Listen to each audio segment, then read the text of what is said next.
नमस्कार, मैं विजय कुमार शर्मा, शाखा प्रबंधक, भारतीय स्टेट बैंक अमरपुर शाखा। आप सभी का स्वागत करता हूँ।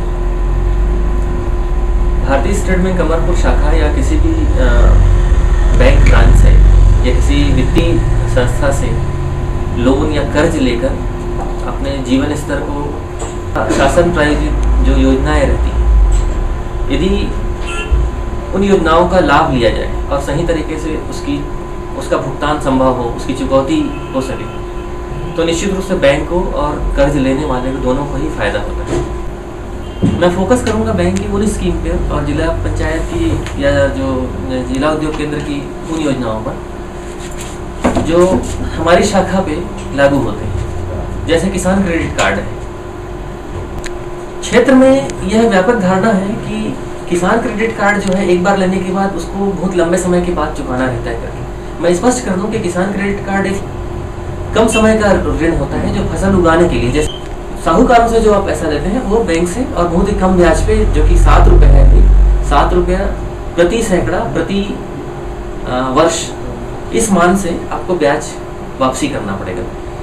साथ में आपको साल में एक बार उसके कुछ बैंक के चार्जेस रहते हैं जो 25,000 से ऊपर के ऋण में है, वो आपको देना रहता है, जो कि बहुत ही कम है, लगभग 500 रुपये के बराबर है। आपको एक बचत खाता खोलना है और बैंक की जो मैंने अभी जो इससे पहले जो फॉर्मेलिटी बताई वो करना है, तो निश्चित रूप से आपको हम लोन दे सकने में सक्षम रहेंगे। और जिला पंचायत से जो आवेदन जो हम बैंकों के पास आते हैं उसमें बहुधा स्वर्ण जयंती ग्राम स्वरोजगार योजना से संबंधित है, जिसमें समूह को और व्यक्ति को दोनों को ही ऋण की पात्रता है। व्यक्ति को सिर्फ लिफ्ट इरिगेशन में या किराना दुकान के लिए है जो विकलांग कोटे से आते हैं या जिनको किसी प्रकार की शारीरिक अक्षमता होती है, और लिफ्ट इरिगेशन जो है जिसमें किसी जल स्रोत से पानी को आपके खेतों तक लाया जाएगा, उसके लिए भी प्रावधान है, जो कि सभी प्रकार के व्यक्तियों के लिए है। इसमें ग्रुप से भी है। उदाहरण के लिए यदि कोई समिति, कोई समूह अगर किसी अनाज की खरीदी बिक्री का काम करना चाहता है, तो हम उसको ग्रुप में, समूह में फाइनेंस करके, वित्तीय संसाधन उपलब्ध करा के हम उनको ऋण दे देते हैं और बैंक से वो पैसा उठा के बाजार से अनाज खरीद के और उसको बढ़े हुए दामों पर, या जब दाम बढ़ जाए तब उसको बेच के और लाभ या मार्जिन जो है वो कमा सकती है। और ऐसा करके समूह के हर सदस्य को कुछ न कुछ राशि उसमें से मिल जाती है। इसके माध्यम से वो अपना जीवन स्तर ऊपर उठा सकता है और अपने कुछ जो कार्य है, दूसरे और कार्य वो कर सकता है। इसके माध्यम से बचत भी होती है समूह के माध्यम से।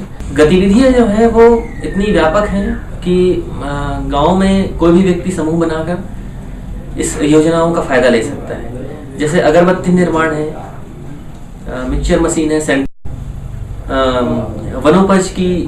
वनोपज का संग्रहण है और अनाज का खरीदी बिक्री है। कुछ समूह जो है वो शासन की योजनाओं में मध्याह्न भोजन गतिविधियों में भी संलग्न हैं।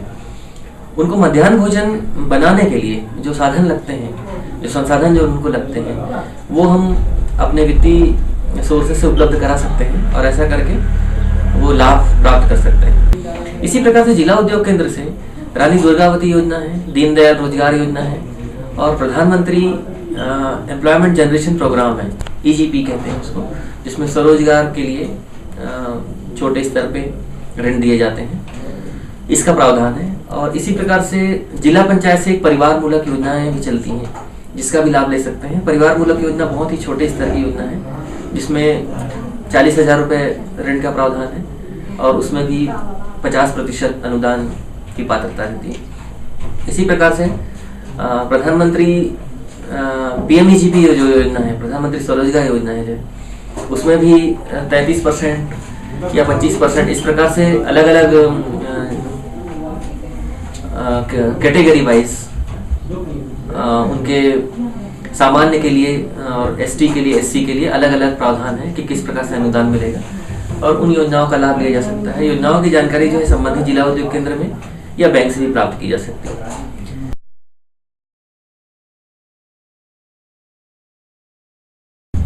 इन योजनाओं का लाभ वही व्यक्ति ले सकता है जिसके पास बैंक से संबंधित दस्तावेज हो और जिस जिस जो वास्तव में काम करने का इच्छुक हो और बैंक के कर्जे को पटाने का इच्छुक हो। यदि कोई व्यक्ति बैंक से कर्जे लेकर और उसकी वापसी सुनिश्चित नहीं करता है तो बैंक के लिए वह ऋण जो है वो अलाभकारी स्थिति में आ सकता है और उसका परिणाम ये हो सकता है कि संबंधित व्यक्ति जो है वो डिफॉल्टर की सूची में आ जाए। ऐसा व्यक्ति जो बैंक से कर्ज लिया है और उसको पटाने का इच्छुक नहीं है। हाँ, यदि आपको कोई बाधा आ रही है किसी प्रकार से ऋण के वापसी में, तो बैंक से संबंधित एजेंसी से आप जरूर बताएं। कर्ज लेने के बाद ऋण की वापसी बहुत जरूरी है, क्योंकि आपको जो कर्ज दिया जा रहा है वो बैंक के ग्राहकों का पैसा है और वो इसलिए दिया जा रहा है कि आप योजनाओं का लाभ उठा के अपना जीवन स्तर उठाएं, न कि उस कर्ज की वापसी न करके बैंक की अलाभकारी आस्तियों में वृद्धि कर और दूसरे के भी लोन प्रदाय करने के मार्ग में बाधा बने। अच्छा, इस संबंध में मैं ये कहना चाहूंगा कि अगर आप बैंक की चुकौती करते हैं, वापसी करते हैं बैंक के ऋण की, तो निश्चित रूप से बैंक के नज़र में और वित्तीय संस्थानों की नज़र में आपकी एक इमेज बनेगी, एक प्रभाव बनता है और हो सकता है कि बैंक आपको उसके बाद दूसरा एक और ऋण या कोई और आपको सुविधा उपलब्ध करा दे जिससे आपको और लाभ प्राप्त हो। तो मेरा सभी से आग्रह है और ये निवेदन ही है कि बैंक के ऋणों की चुकौती करने के लिए आप बिल्कुल तैयार रहें।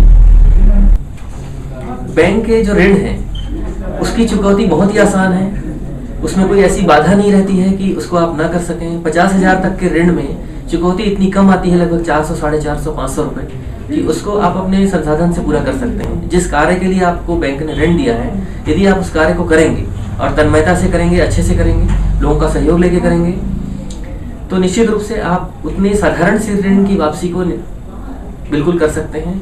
और ऐसा करके आप बैंक की नज़र में एक अच्छे ऐसे व्यक्ति के रूप में उभरेंगे जिसकी एक साख रहेगी और बैंक आगे बढ़कर आपको और वित्तीय संसाधन उपलब्ध करा सकने में सक्षम रहेगी। अगर आप बैंक के ऋण की चुकौती नहीं करेंगे तो जो राजस्व विभाग के कर्मचारी हैं उनको हम वो सूची सौंप देते हैं, फिर वो आपको एक नोटिस देंगे या बैंक से भी नोटिस जा सकता है। आपको अंततः बैंक के ऋण की चुकौती करनी ही पड़ेगी। इसलिए अच्छा ये है कि पहले से ही आप इस बात के लिए तैयार रहें कि मैंने आज कर्ज लिया है तो जितने समय मेरा प्रतिष्ठान खड़ा होगा, जितने समय मेरा प्रतिष्ठान रन करेगा, वो कार्य करने में सक्षम होगा, उस समय को छोड़कर जो 3 महीने 6 महीने जो लगते हैं, उसके बाद फिर आप बैंक की ऋण की वापसी जो है वो शुरू कर दें। और अगर इस वापसी में कोई बाधा आ रही है, कोई ऐसी प्राकृतिक बाधा, कोई आपकी घरेलू कुछ ऐसे चीज आ रहा है, तो आप उस चीज को निश्चित रूप से बैंक को बताएं। हम उसको सुनेंगे और ये कोशिश करेंगे कि आपकी जो समस्याएं हैं वो हल हो और आप अपनी ऋण की चुकौती समय पे कर सकें। इसी प्रकार से ग्रुप को जो अपन ऋण देते हैं, समूहों को जो ऋण देते हैं, समूह में क्या है, कम से कम 7 से 10 सदस्य रहते हैं। 10 सदस्यों को अगर हमने 2 लाख रुपए वित्तीय संसाधन उपलब्ध कराया है तो प्रत्येक के मान से 20,000 रुपये आया। 20,000 का 1 साल का जो ब्याज है लगभग 11.75 या 12% की दर से, वो इतना कम होता है कि समूह का हर सदस्य 200-300 रुपया हर महीने निकाल कर और एक साथ इकट्ठा करके और फिर 2 व्यक्ति मिलके बैंक में उसको जमा करा दें तो वो ऋण की वापसी हो गई। इससे ज्यादा कोई पैसा उसको देना नहीं है और ये कम से कम 5 साल तक रहता है, यानी 60 महीने में उसको अपने 2 लाख की ऋण की चुकौती करनी है। तो इसमें ऐसी कोई बात नहीं रहती जिसकी वजह से वो ना कर सकें और पूरा आकलन करके ही ऋण दिया जाता है। तो ये निश्चित रूप से संभव है कि हर व्यक्ति जो है अपने अपने हिस्से का अगर ऋण की चुकौती कर ले तो पूरा समूह जो है वो मिलके 2-2,500 रुपए 3,000 जितना भी ऋण की चुकौती मासिक आती है वो पूरा कर सकता है। और ऐसा करके समूह जो है वो अपनी साख कायम रख सकता है। साख बनाना बहुत जरूरी है। ऋण की वापसी जो है वो बैंक के स्वास्थ्य के लिए भी अच्छा है, आपके भी जीवन स्तर को ऊपर उठाने के लिए और आपको डिफॉल्टर न कहलाने के लिए बहुत अच्छा है। अगर आप बैंक से वित्तीय संसाधन ले रहे हैं, किसी प्रकार से कोई सहायता प्राप्त कर रहे हैं, तो हमको मन से ये सोचना पड़ेगा कि हम बैंक की ऋण की अगर वापसी करेंगे तो फिर से हमारी साख बन जाएगी और हमको फिर से वित्तीय संसाधन मिल जाएगा। और अगर इस वापसी में कोई बाधा आ रही है, कोई ऐसी प्राकृतिक बाधा, कोई आपकी घरेलू कुछ ऐसे चीज आ रहा है, तो आप उस चीज को निश्चित रूप से बैंक को बताएं, मुझे इस संबंध में मार्गदर्शन दें।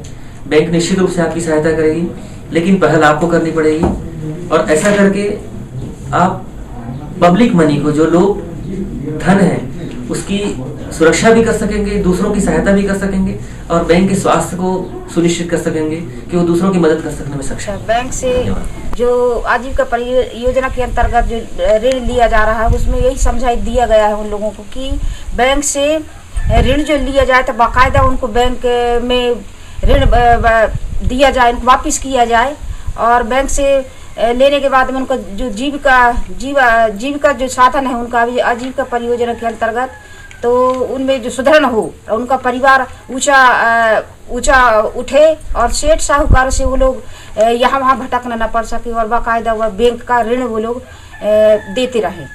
आखिर में इतना ही कहना चाहूँगी। धन्यवाद।